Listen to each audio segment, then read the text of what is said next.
So let's start with the paper model here, which you can find in the instructions, print it out, and then play with it a little bit. The front and the back are exactly the same. In fact, it doesn't even matter which is which until after you cut the neck hole out. So we're going to start with the shoulder line, folding at the shoulder line, still symmetrical, and then we can fold the front around to the back, and fold the back around to the front, yeah, and then the body of it is more or less complete. After that, we just need to fold the sleeves. I'll start with this one. And the sleeves, we fold it up and then fold the last little bit over. The other side goes exactly the same way. And of course, now you have to sew it together, but it's basically complete. So let's look at a fabric version. This is a version I'm making for my son. He wears a size 86-92, and I started with a 20 centimeter square. This is a good version to sew things on because it has two different sides. One side is this crazy patchwork of every stripe I could find in my box. The other side is plain. On this side, even the pieces are pieced together because I cut it from the side of a dress. This line here, by the way, is not a triangle joined to a square. I cut the triangle and square together, but whatever. It doesn't matter. I've marked everything wonderfully. I've added a hood from another stripe, obviously, with a beautiful heart stitching around it because it's for my son. And the hood makes it easy to see which is the front. So the two sides here, let me show you the difference. On this side, the solid side, I've stay stitched this corner. You can see how I stay stitched it, then I clipped as closely as I could into the corner there. On the other side, you can see how I stitch right on the seam allowance, and it's also well marked. Everything is well marked, including the match mark here for the sleeve later. I marked not the complete seam allowances, but at the corners I marked everything. So I'll be able to join it easier later. On the other side, this corner has four seam allowances, four pieces joined together. And I've sewed all of them in the way that I stopped sewing at the point. So all of the seam allowances are just sort of hanging loose. And that will make it easier to join everything up later, in theory. You'll see how that goes later. But yeah, you can see how I sewed right to the point there. So here is the back side, the wrong side I mean. And let me just show you again how I marked the match mark on the sleeve. It's really important to do this. If you don't mark anything else, although you should, definitely mark this on your paper pattern. When you folded it, you can find that match mark and match it there. And now we can start lining things up. I know that that's the front, so whoops, here's my shoulder line. I'm gonna take it along the shoulder line and folding it right sides together, like this. We'll start with this side, the side with all the seams. Folding the front or back, I don't know, and then folding the sleeve around. Let's zoom in a little bit, and then I can show you exactly how this goes. And now we just start pinning, matching up all of the points. As many as you can. I have a point here marked, and I can match that up.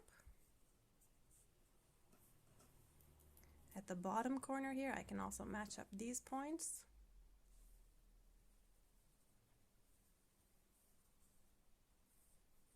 And maybe I'll stick a pin in the middle here too, yeah, just to keep things as precise as possible. Now here comes the fun part, this underarm seam. Basically, you can just find the point of where the seam allowance ends and stick a pin through it on both sides. That seam at least stays open. So I can pin it there, maybe just pin in the middle here while I'm on this side. And then over on this side too, I'm gonna try to get the point as close to the other point as possible. Yeah. All right, and then I'm just going to try to smooth out the seam allowances as best I can. All of them there. It's going to be a little ugly, but no problem. It'll be under your arm, so no one's going to see. I can maybe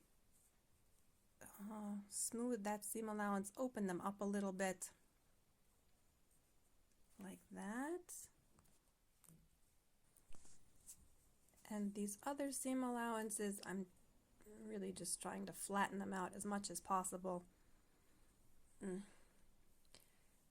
The other thing you can do, of course, if you don't want to zoom right across them, that's what my technique, to just zoom. But the other way you can do it is to sew the one side right up to the point, and then stop sewing backstitch and then start again on the other side. That also works. When I did that, I always ended up with a hole, small hole under the underarm, so that's my zooming technique instead. Anyway, let's look at the sleeve here. We're folding it up and around, and here's where that match mark is really going to come in handy, because really this is one of the hardest parts, I think. The smaller the sleeve is, the harder it is to sew, and this was a fairly small one. Anyway, the tip, the corner, has to match up with the match mark there.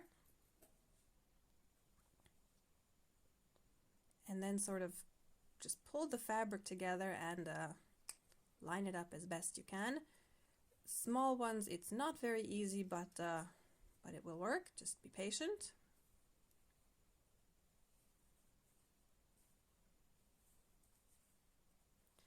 And then after that, this sort of weird spirally seam between the armpit and the wrist, I recommend pinning this. If you don't want to pin the rest of it, pin this part at least, because when you're sewing it, it's really weird. It's easy to slide one of the fabrics against the other, and then they don't line up properly.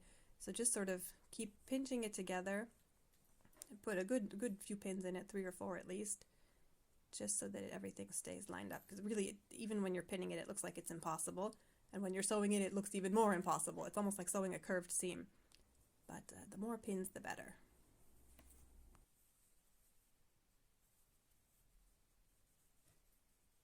And when everything is pinned up, then just start from the bottom and sew up, finishing at the wrist.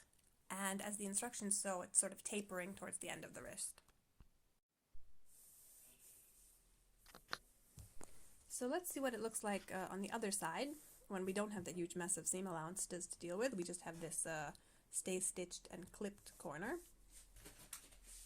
Get my pins ready and zoom in a little bit again. The bottom and the middle part here, we're going to pin exactly the same, matching up what we can. Here I have a match mark and I'm matching it to the seam, keeping the seam allowance open on that side. The bottom again, just matching up the points.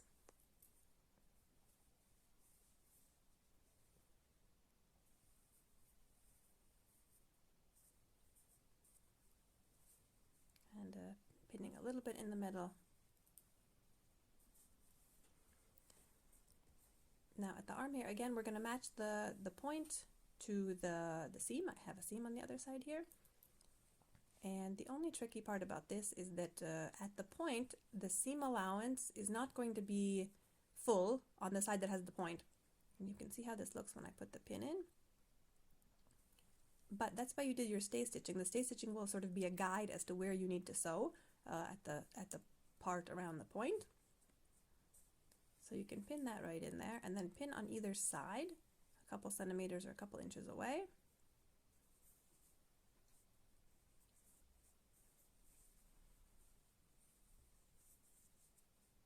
And then again, there's a lot of extra fabric there, but just sort of smooth it down away from the seam allowance.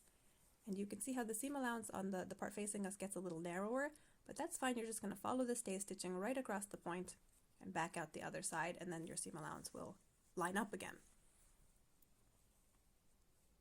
Just try not to get too much of the excess fabric caught up in the seam when you're sewing across it. Now we're going to pin up the sleeve the same way that we did the other one.